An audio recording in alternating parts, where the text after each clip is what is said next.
बिस्मिल्लाहिर्रहमानिर्रहीम। Welcome to chemistry with Kamran Chaudhary.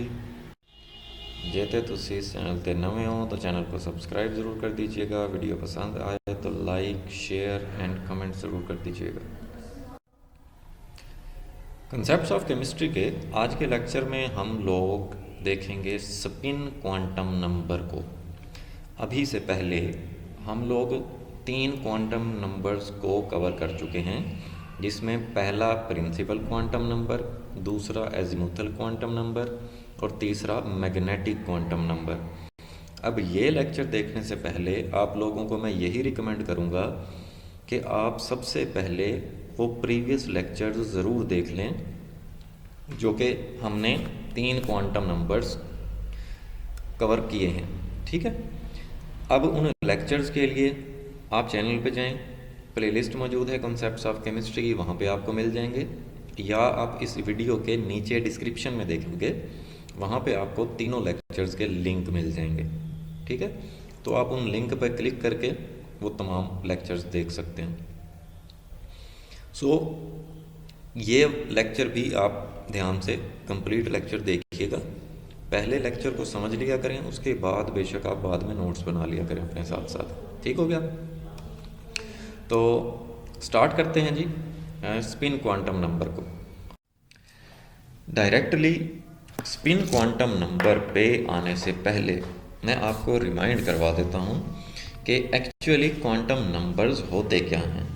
ठीक है, तो इनको कुछ आप इस तरह से डिफाइन करते हैं कि जी quantum numbers are the sets of numerical values, means के डिजिट्स होते हैं, नंबर्स होते हैं। जैसे आप मैथ में नंबर्स पढ़ते हैं 0, 1, 2, 3, 1.5, 2.5, तो ये सारे के सारे क्या होती हैं? न्यूमेरिकल वैल्यूज़ होती हैं। ठीक है, इसी तरह से क्वांटम नंबर्स भी क्या हैं? इसी तरह के नंबर्स हैं जस्ट। ठीक है, अभी ये नंबर्स आपको बेसिकली इंफॉर्मेशन क्या देते हैं? क्या चीज़ पता लगती है आपको इन नंबर्स से? So these numbers can describe the electron completely. तो ये जो नंबर्स होते हैं ये बेसिकली इलेक्ट्रॉन्स का एड्रेस बताते हैं, इलेक्ट्रॉन्स का पता देते हैं। ठीक है, उसकी पोजीशन का और उसकी एनर्जी का। ठीक है, या अगर सिंपल वर्ड में मैं ये कहूँ कि इलेक्ट्रॉन का बेसिकली एड्रेस पता लगता है आपको क्वांटम नंबर्स को देखकर। ठीक है, जैसे आप देखो कि अगर आपको किसी शख्स का एड्रेस चाहिए तो उस शख्स के एड्रेस में उसके शहर का नाम, ठीक है, उसका नाम और फिर उसके ब्लॉक का नाम या कॉलोनी का नाम, ठीक है, एंड फिर उसकी गली नंबर, ठीक है, और फिर उसका हाउस नंबर। तो ये सारी की सारी चीज़ें जब आपको पता होंगी तो आप इजीली उस शख्स के एड्रेस पे पहुंच जाएंगे। ठीक है, सिमिलरली क्वांटम नंबर्स भी बेसिकली आपको इलेक्ट्रॉन का पता देते हैं। ठीक है, quantum numbers serve as identification numbers or labels which completely describe an electron, जो कि बेसिकली इलेक्ट्रॉन को कंप्लीटली डिस्क्राइब करते हैं, इलेक्ट्रॉन का एड्रेस बताते हैं। ठीक है, अब जो क्वांटम नंबर्स होते हैं वो 4 टाइप्स के होते हैं। ठीक है, जैसे मैंने ऑलरेडी अभी आपको बताया कि हम लोग 3 क्वांटम नंबर्स को एक्सप्लेन कर चुके हैं, जिसमें प्रिंसिपल क्वांटम नंबर जिसको आप n से रिप्रेजेंट करते हैं, एजीमुथल क्वांटम नंबर जिसको आप l से रिप्रेजेंट करते हैं, मैग्नेटिक क्वांटम नंबर जिसको आप m से रिप्रेजेंट करते हैं। ठीक है, और चौथा जो क्वांटम नंबर है वो स्पिन क्वांटम नंबर है जिसको आप s से रिप्रेजेंट करते हैं, जो कि बेसिकली हम आज के लेक्चर में डिस्कस करेंगे। ठीक है, सो प्रिंसिपल क्वांटम नंबर आपको शेल नंबर बताता है, एजीमुथल क्वांटम नंबर आपको सब शेल के बारे में इंफॉर्मेशन देता है, मैग्नेटिक क्वांटम नंबर आपको ऑर्बिटल्स के बारे में बताता है। ठीक है, और स्पिन क्वांटम नंबर क्या होता है इसको हम लोग देखते हैं आज। सबसे पहले हम लोग डिफाइन कर लेते हैं स्पिन क्वांटम नंबर को। Spin quantum number give the information about the direction of spinning of the electron present in any orbital. किसी भी ऑर्बिटल में मौजूद इलेक्ट्रॉन,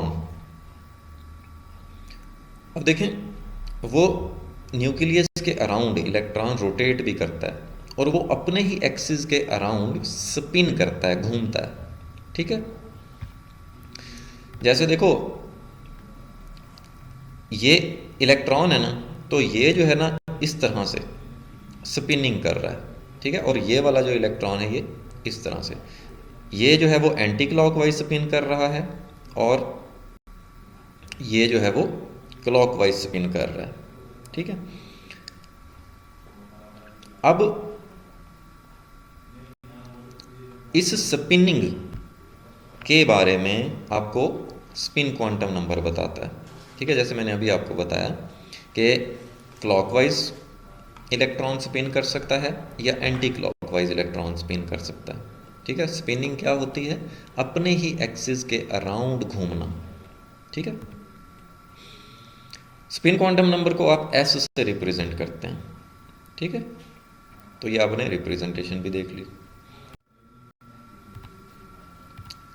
अब थोड़ी सी एक्सप्लेनेशन पे आते हैं।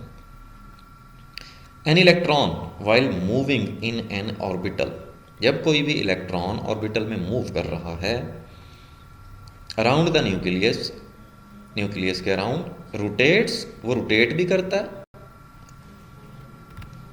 इस तरह से। ये अगर किसी भी एटम का न्यूक्लियस है तो वो न्यूक्लियस के अराउंड क्या कर रहा होता है? रोटेट कर रहा होता है। And spins about its own axis either in a clockwise और एंटी क्लॉकवाइज डायरेक्शन, या इलेक्ट्रॉन क्या करता है? स्पिन करता है अपने ही एक्सिस के अराउंड, क्लॉकवाइज या एंटी क्लॉकवाइज। जैसे देखें, ये जो स्पिनिंग है ये एंटी क्लॉकवाइज है और ये जो है स्पिनिंग क्लॉकवाइज है। ठीक है, इसी को हम लोग क्या बोलते हैं? सेल्फ रोटेशन भी बोलते हैं। मीन्स के अपने ही एक्सिस के अराउंड स्पिन करने को हम लोग क्या बोलते हैं? सेल्फ रोटेशन भी बोलते हैं। जैसे यहाँ पे आपको नज़र आ रहा है, ठीक है, कि ये जो, अगर हम इसको इलेक्ट्रॉन ले लें तो ये इलेक्ट्रॉन जो है वो अपने ही एक्सिस के अराउंड स्पिन कर रहा है, घूम रहा है। ठीक है, the spin quantum number has two possible values. अब स्पिन क्वांटम नंबर जिसको आप एस से रिप्रेजेंट करते हैं उसकी दो वैल्यूज़ होती हैं, पॉजिटिव 1/2 या नेगेटिव 1/2। देखें, अब ऐसा बिल्कुल कोई कंसेप्ट नहीं है कि एंटी क्लॉकवाइज जो स्पिनिंग होगी वो पॉजिटिव 1/2 होगी और क्लॉकवाइज जो है वो -1/2 होगी। ये आपके ऊपर डिपेंड करता है। ठीक है, अगर आप एंटी क्लॉकवाइज स्पिनिंग को पॉजिटिव 1/2 ले रहे हैं तो क्लॉकवाइज स्पिन के लिए आपको -1/2 लोगे। ठीक है, इसी तरह से अगर आप क्लॉकवाइज स्पिनिंग के लिए वैल्यू पॉजिटिव 1/2 ले रहे हैं तो एंटी क्लॉकवाइज स्पिनिंग के लिए -1/2 लेंगे। ठीक है, तो ये आपने देख लिया कि स्पिन क्वांटम नंबर क्या होता है, ऐसे से रिप्रेजेंट करते हैं, वैल्यूज़ उसकी क्या होती हैं, पॉजिटिव 1/2 या नेगेटिव 1/2। ठीक है, सो ये तो था आपका स्पिन क्वांटम नंबर। होपफुली आपको बहुत अच्छे से क्लियर हो गया होगा। फिर भी अगर आपका कोई क्वेश्चन है तो आप नीचे कमेंट सेक्शन में मुझसे पूछ सकते हैं या आप मुझे पर्सनली ईमेल भी कर सकते हैं। अगर आपको वीडियो पसंद आई है तो चैनल को सब्सक्राइब ज़रूर कर दीजिएगा, वीडियो को लाइक एंड शेयर ज़रूर कर दिया करें। Thank you very much for watching this video.